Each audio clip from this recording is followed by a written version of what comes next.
हम भारत के नागरिक लोकतंत्र में अपनी पूर्ण आस्था रखते हुए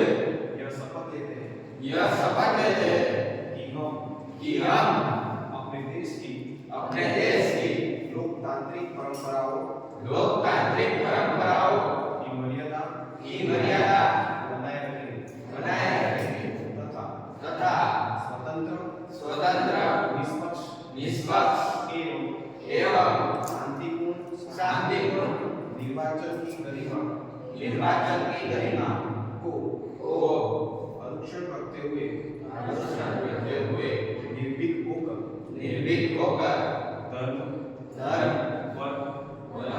जाति समुदाय भाषा अथवा अन्य किसी भी प्रलोभन से प्रभावित हुए बिना सभी निर्वाचनों में